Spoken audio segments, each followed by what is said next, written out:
Hello friends, welcome back to my YouTube channel English grammar with Suryavanshi. स्वागत है आपका हमारे चैनल पर। और आज की इस वीडियो में हम लोग डिस्कस करेंगे figure of speech. Figure of speech यानी अलंकार को। ठीक है, फिगर ऑफ स्पीच क्या होता है सबसे पहले हम जान लेते हैं। बेहद ही इंपॉर्टेंट टॉपिक है इंग्लिश ग्रामर का। तो सबसे पहले जान लेते हैं अलंकार यानी फिगर ऑफ स्पीच होता क्या है, हम क्यों उपयोग करते हैं। देखिए, हम अलंकार का उपयोग सिर्फ इसीलिए करते हैं ताकि जो भाषा है हमारी, जैसे हम इंग्लिश में पढ़ रहे हैं, इसको हिंदी में पढ़ोगे तो वहाँ पर भी अभी हम इंग्लिश में पढ़ रहे हैं, तो जो हमारी भाषा है जैसे इंग्लिश है उसको इफ़ेक्टिव यानी प्रभावी बनाने के लिए, आकर्षक यानी अट्रैक्टिव बनाने के लिए, ठीक है, और उसका जो भाव होता है, जो भी वाक्य हम बोल रहे हैं उसके भाव को और ज़्यादा क्लियर यानी स्पष्ट करने के लिए हम अलंकार यानी फिगर ऑफ स्पीचेस का इस्तेमाल करते हैं। इनसे क्या होता है, जो वाक्य है हमारा वो इफेक्टिव हो जाता है और थोड़ा अट्रैक्टिव लगने लगता है, ठीक है, और भाव भी थोड़ा स्पष्ट हो जाता है। तो इसीलिए हम फिगर ऑफ स्पीच का यानी अलंकार का उपयोग करते हैं, ठीक है, इसलिए इनका इस्तेमाल किया जाता है। अब अलंकार कितने प्रकार के हैं हमारे पास, ठीक है, जो हम इंटरमीडिएट लेवल के अनुसार जो पढ़ते हैं वो हमारे पास 7 प्रकार के अलंकार हैं। 7 types of figure of speech है। वो कौन कौन से हैं देखिए। जो सबसे पहला है वो है सिमिल यानी कि उपमा। इसी को हम आज की इस वीडियो में डिटेल में पढ़ेंगे। जो सेकंड है वो है मेटाफर यानी रूपक। उसके बाद है पर्सोनिफिकेशन यानी मानवीकरण, ठीक है, हिंदी में जो नाम है इनके, हिंदी में इनको बोला जाता है एपोस्ट्रोफे यानी संबोधन। उसके बाद हाइपरबोल यानी अतिशयोक्ति। उसके बाद ऑक्सीमोरोन यानी विरोधाभास। उसके बाद ओनोमेटोपोइया, ये इसको बोलते हैं हम ध्वनि सूचक, ठीक है, ध्वनि सूचक। ये 7 प्रकार के 7 types of figure of speech हमारे पास मौजूद है। और आज की इस वीडियो में हम लोग पढ़ेंगे सिमिल यानी उपमा। उपमा के बारे में हम जानकारी प्राप्त करेंगे कि उपमा अलंकार यानी फिगर ऑफ स्पीच का जो फर्स्ट पार्ट है सिमिल, ये क्या होता है, हम कैसे इसका इस्तेमाल करते हैं वाक्यों में, सेंटेंसेस में। चलिए देखते हैं किस प्रकार से हम उपमा का उपयोग करते हैं। सबसे पहले परिभाषा देख लेते हैं, डेफिनेशन क्या है, ठीक है। डेफिनेशन देखिए, a simile is a comparison between two objects of two different kinds, ठीक है, ध्यान रखिए। A simile is a comparison between two objects of two different kinds. इतनी बात को ध्यान रखिए।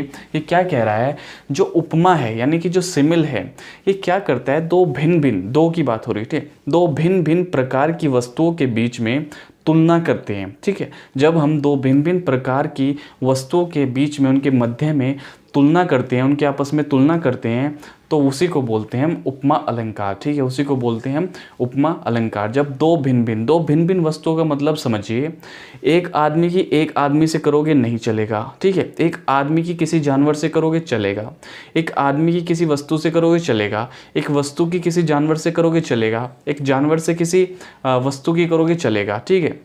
जैसे चांद की आप इंसान से कर दें या फिर किसी जानवर की आप किसी वस्तु से कर दें, तो इस प्रकार इसी में कहते हैं हम उपमा अलंकार, इसी को बोलते हैं हम सिमिल, ठीक है, इसी को बोलते हैं हम उपमा अलंकार, ठीक है।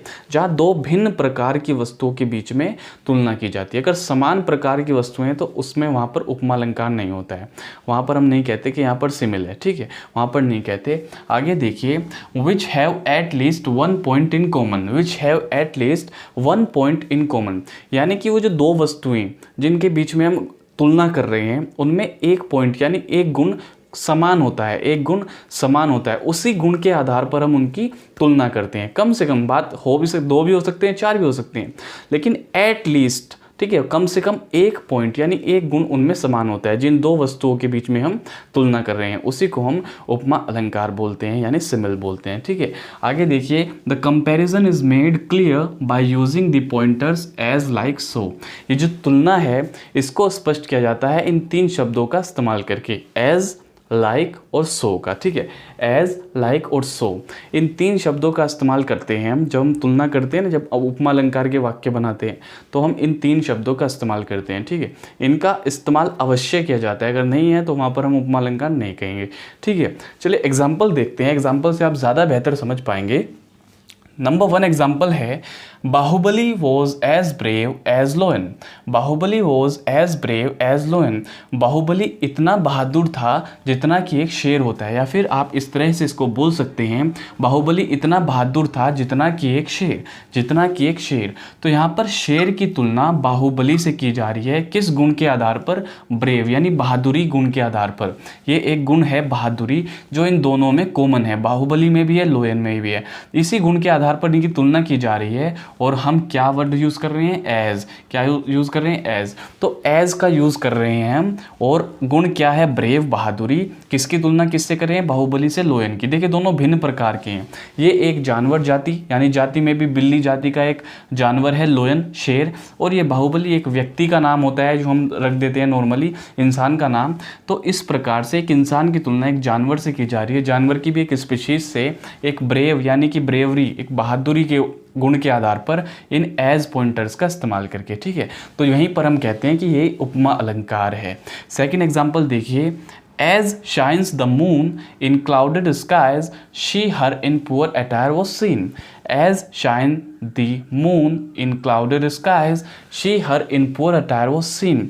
जैसे कि बादलों से घिरे आसमान में चांद चमकता है, जैसे कि बादलों से घिरे आसमान में चांद चमकता है, वैसे ही वह अपने पुअर अटायर में नज़र आ रही थी, वैसे ही वह अपने पुअर अटायर में नज़र आ रही थी। ठीक है, तो जो शी है इसकी तुलना किससे की जा रही है, इसकी तुलना इस मून से की जा रही है जो कि क्लाउडेड स्काई से घिरा हुआ है, यानी कि बादलों से भरे हुए आसमान में। जो बादलों से घिरा हुआ आसमान है उसमें जो मून चमकता है, तो उस मून की तुलना हम किससे, शी से कर रहे हैं। ठीक है, शी से कर रहे हैं, तो यहाँ पर शी की तुलना मून से हो रही है। ठीक है, चमकती है। थर्ड देखिए, life is like a dream. Life is like a dream, जिंदगी या फिर आप कहें जीवन एक सपने की तरह है, एक ख्वाब की तरह है। जीवन एक सपने की तरह है। तो जो सपना है और जो जीवन है, इन दोनों की तुलना की जा रही है। कैसे, इस लाइक का इस्तेमाल करके। किसका, लाइक का इस्तेमाल। दो अलग अलग चीज़ होगी। देखिए ये हो गया सपना और ये हो गई लाइफ। जिंदगी और सपना दोनों अलग अलग चीज़ें हैं, तो दोनों की दो भिन्न वस्तुओं के बीच में तुलना की जा रही है लाइक का इस्तेमाल करके। Life is like a dream. ठीक है, she is as fresh as dew. She is as fresh as dew, वह इतनी फ्रेश है। ठीक है, इतनी ताज़ा है, इतनी ताज़ी है, एज ड्यू जैसे ओस होती है, जैसे ओस होती है। देखिए सुबह आप उठते हो तो ओस देखते हो कितनी फ्रेश होती है, कितनी ताज़ा होती है। तो यहाँ पर जो ओस है, जो ड्यू है, इसकी तुलना शी से की जा रही है। ठीक है, ड्यू हो गई एक ओस, शी हो गई एक फीमेल, एक लड़की, एक ह्यूमन काइंड की स्पीशीज़ हो गई। तो ये दोनों अलग अलग डिफरेंट वस्तुएं समझ लीजिए इनको, इनके बीच में तुलना की जा रही है। ठीक है, फ्रेशनेस वाले गुण के आधार पर। ठीक है, she is as fresh as dew. Next देखिए, his language is sweet like honey. His language is sweet like honey, उसकी भाषा या फिर उसकी बोली। ठीक है, उसकी बोली या उसकी भाषा शहद की तरह मीठी है, शहद के समान मीठी है। तो शहद से उसकी भाषा, हिज लैंग्वेज, उसकी भाषा की तुलना हम कर रहे हैं शहद से। शहद एक अलग चीज़ है, लैंग्वेज यानी भाषा एक अलग चीज़ है। दो भिन्न भिन्न वस्तु प्रकार की वस्तुओं में हम यहाँ पर तुलना कर रहे हैं इस स्वीट, इस गुण के आधार पर। ये एक गुण इनमें कॉमन है कि दोनों के दोनों ही मीठी है, उसकी लैंग्वेज भी और ये शहद भी। ठीक है, तो यहाँ पर उपमा अलंकार होगा, यहाँ पर सिमिल होगा। My heart is like a singing bird. My heart is like a singing bird. मेरा हृदय, मेरा दिल एक गीत गाते हुए पक्षी की तरह है। मेरा हृदय एक गीत गाते हुए पक्षी की तरह है। तो जो सिंगिंग बर्ड है, गीत गाता हुआ पक्षी, इसकी तुलना माई हार्ट से की गई है, मेरे हृदय से की गई है। सो मेरे हृदय यानी हार्ट एक अलग चीज़ हुई और सिंगिंग बर्ड, गीत गाते हुए पक्षी, एक अलग चीज़ हुई। दो भिन्न प्रकार की वस्तुओं में तुलना की जा रही है। ठीक है, is like a singing bird. देखिए यहाँ पर लाइक यूज़ किया, यहाँ पर लाइक यूज़ किया, यहाँ पर एज यूज़ किया, यहाँ पर लाइक। तो एज, लाइक, सो इन्हीं शब्दों का इस्तेमाल करना है हमें उपमा अलंकार में, सिमिल में। Live like a hermit and work like a horse. Live like a hermit and work like a horse. साधु की तरह जियो, साधु की तरह जियो और घोड़े की तरह कार्य करो, अश्व की तरह कार्य करो। ठीक है, तो यहाँ पर लाइक का इस्तेमाल किया जा रहा है। ठीक है, लीव लाइक अ हर्मिट, कैसे जियो, साधु की तरह जियो। And work like a horse, कैसे वर्क कैसे करो, घोड़े की तरह वर्क करो, यानी कि अश्व की तरह वर्क करो। ठीक है, यहाँ पर भी लाइक का इस्तेमाल कर रहे हैं हम। ठीक है, जीवन की तुलना, जीने की तुलना हम साधु से कर रहे हैं, जिस तरह साधु जीवन जीता है इस प्रकार से। And work like a horse, जैसे हॉर्स दौड़ता है, हॉर्स कार्य करता है, वैसे ही तुम भी ऐसे ही कार्य करो जैसे हॉर्स कार्य करता है। ठीक है, तो हॉर्स के कार्य करने की क्षमता से तुलना तुम्हारे कार्य करने की क्षमता से की जा रही है, साधु के जीवन जीने की तुलना तुम्हारे जीवन जीने से की जा रही है। ठीक है, कुछ और एग्जाम्पल्स को देखिए और ज़्यादा क्लियर हो जाएंगे पढ़ेंगे आप।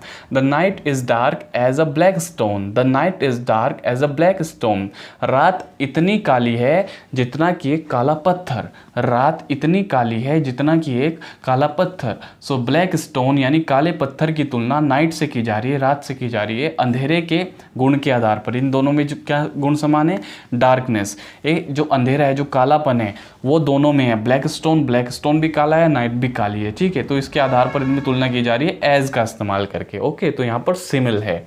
आई wandered lonely as a cloud, I wandered lonely as a cloud, मैं अकेला फिरता हूँ या अकेला भटकता हूँ, भटकता रहा। वंडर्ड है ना, मैं अकेला भटकता रहा या फिर मैं अकेला फिरता रहा जैसे एक क्लाउड यानी कि बादल की तरह। जैसे एक बादल फिरते रहते हैं ना, आसमान में भटकते रहते हैं इधर से उधर, ठीक है। लेकिन लोनली, ठीक है, I wander lonely as a cloud, जैसे जो क्लाउड होते हैं, बादल अकेले ही भटकते रहते हैं आसमान में। तो अकेले की तुलना यानी लोनली, अकेले गुण के आधार पर इस क्लाउड की तुलना आई से की गई है। आई यानी मैं से, यानी मैं इस तरह भटकता रहा हूँ जैसे आसमान में अकेले बादल भटकते रहते हैं। और अकेलेपन की तुलना की, अकेलेपन को दर्शाने के लिए तुलना की गई है बादल से आई की, ठीक है। तो यहाँ पर सिमिल है। His words pierced like an arrow, his words pierced like an arrow, उसके शब्द एक तीर की तरह चुभे, उसके शब्द एक तीर की तरह चुभे, ठीक है।